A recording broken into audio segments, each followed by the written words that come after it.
They were handed small glasses of Kool-Aid, laced with cyanide. Though there was evidence on the bodies that not everybody was willing, including many of the bodies having syringe marks where they had been injected instead of made to drink. And harrowingly, most of the victims of injection were the children. The children died first and the adults soon followed. See that? Now that's fucked up, bro. What the kids got to do with this, son? Huh? You could have let the little kids go, let them live their life. I'm talking about, but you gonna force them? Man, that's fucked up, G. Then you.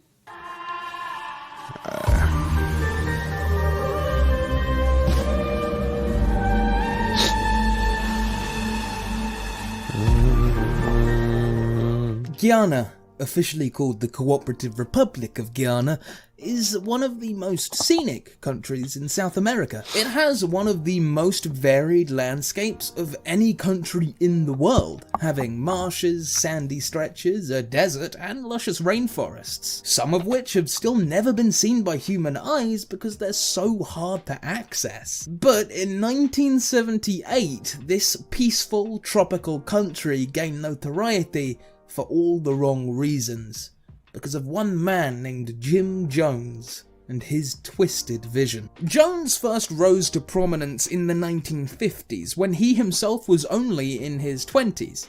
He was a dangerously charismatic man with some specific and niche views on the world. The 50s were a time when the Cold War was at its most dangerous, especially where America's own citizens were concerned. It was a time when McCarthyism summed up America's domestic policies and fear of the spread of communism, the Red Menace, was the major priority. But despite the fear of deportation or internment at such renowned establishments as Guantanamo Bay, people like Jim Jones still openly preached in favour of an extreme left-wing world order. He believed, like many others did and still do, that communism was the way forward and the only way to achieve an ideal society. He was also a devout Christian, believing that communism was incomplete. It had to be so crazy back in the day for niggas to think something would work and then actually test it on humans.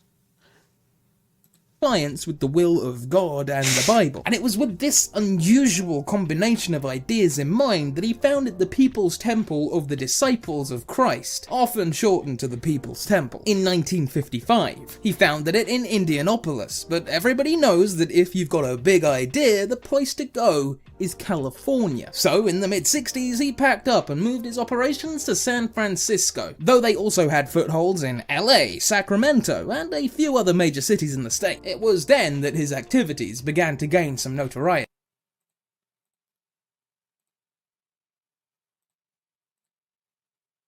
Yo, there we go.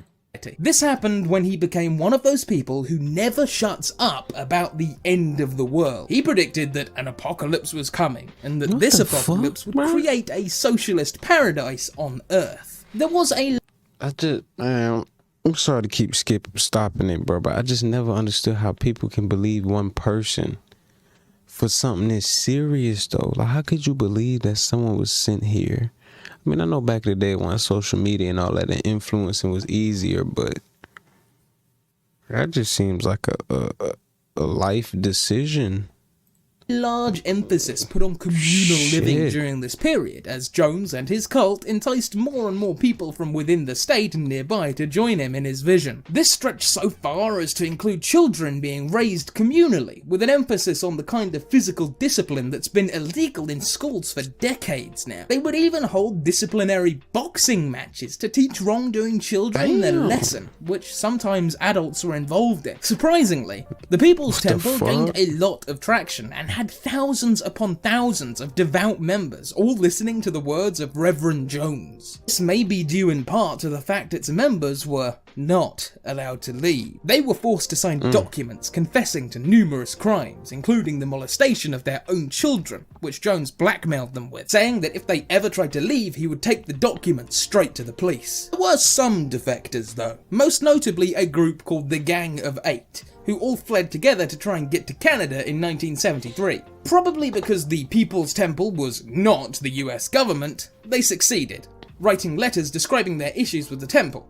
But Jones was furious. He was reported to have waved a gun at people in one of his meetings, declaring that the Gang of Eight were Trotskyite defectors and Coca-Cola revolutionaries.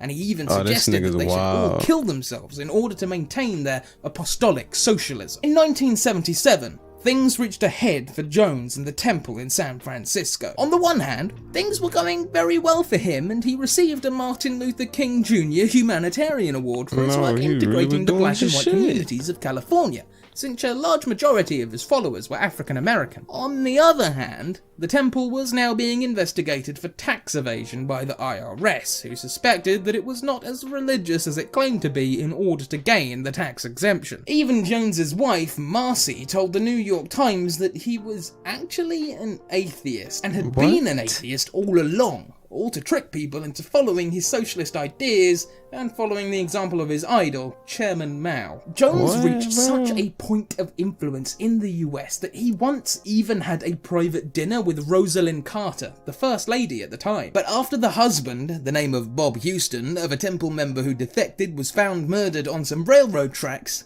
the group came under more and more scrutiny. The press began to investigate and ran numerous exposés on Jones and what he was doing. So much so that in 1977 Jones fled to Guyana along with 1,000 other temple members. The temple had been renting land in Guyana since 1974, but before Jones himself moved there, the land only had 50 or so residents. When he arrived, Jonestown was finally born, and his vision seemed to be realised. They had escaped what they judged was the creeping fascism of the United States government and had set up camp in a completely different continent, taking their communal living to the next extreme. Before Jones arrived, the few members... Man, look at my boy got the whole chest open, boy. Check him out. Nobody's saying Nathaniel.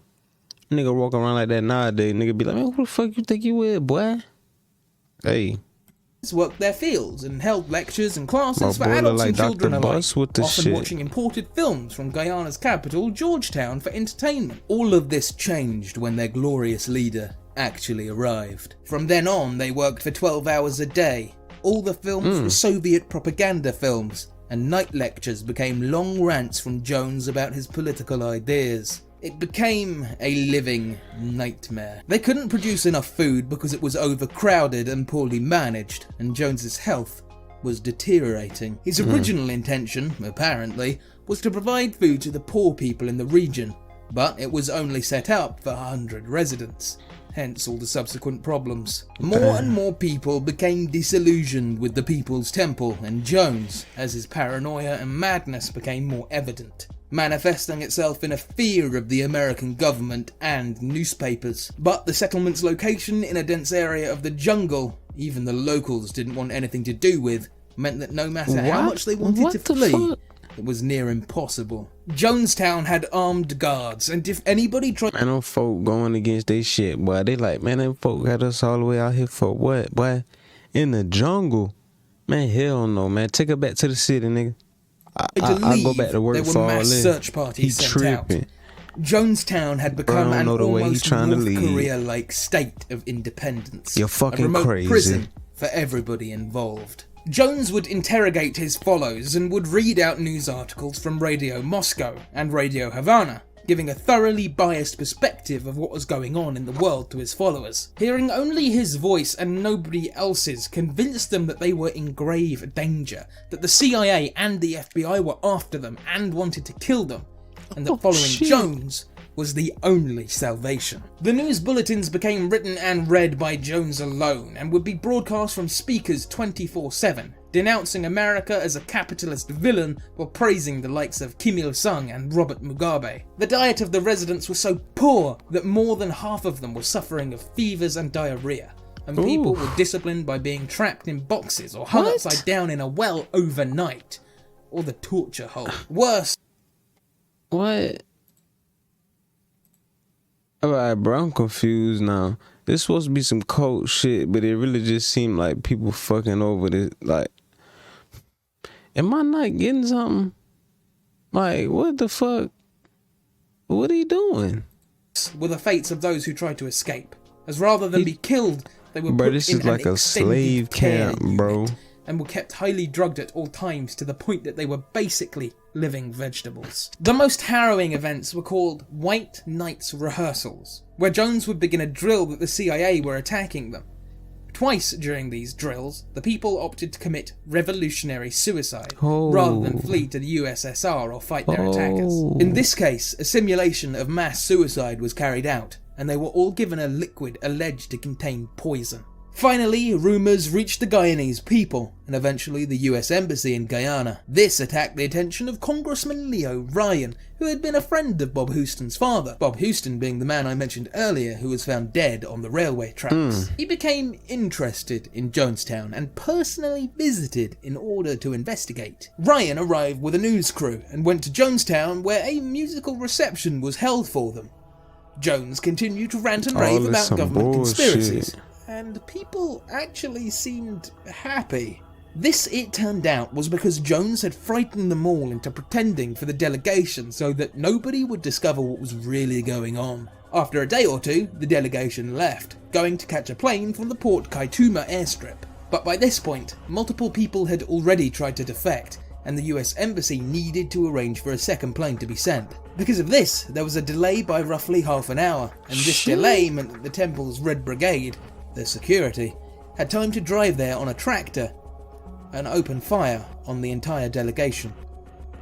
There were 5 deaths, including a cameraman called Bob Brown and Leo Ryan himself, who was shot more than 20 times. What the fuck? After this, Jones finally put his true plan into action.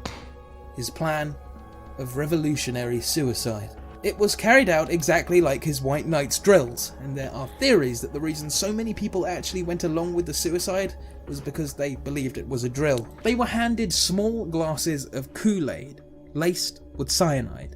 Though there was evidence on the bodies that not everybody was willing, including many of the bodies having syringe marks where they had been injected instead of made to drink. And harrowingly, most of the victims of injection were the children. The children died first, and the adults soon followed.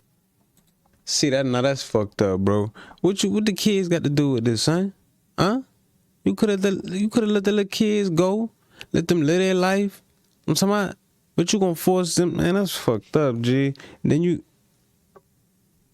And the entire thing was recorded by Jones, and this recording is available on YouTube. Now I advise you that you should only listen to it at your own discretion, bearing in mind this is I know I'm probably not gonna be able to watch it, people but dying, and we won't be showing it on Factfire. Even Jones committed suicide, shooting himself through the head, though there is some speculation about whether or not his nurse may have shot him, and then shot herself. After the fact, and after the survivors of the Ryan delegation arrived back in Georgetown for medical assistance, news reached them that everyone in Jonestown was dead, with only a tiny handful of survivors. Nigga, everybody? Eventually, the US Army and Air Force showed up and escorted the survivors back to help identify the bodies, all of which were tagged and returned to the US for proper burial. Until 9/11, the Jonestown Massacre was the single greatest civilian loss of life due to a non-natural event in American history, and the manipulation and madness of Jim Jones will live on forever in infamy and obscenity. For you to come up in them people's shit like that and get on false hope and then like bail out, my nigga, that's fucked up, G.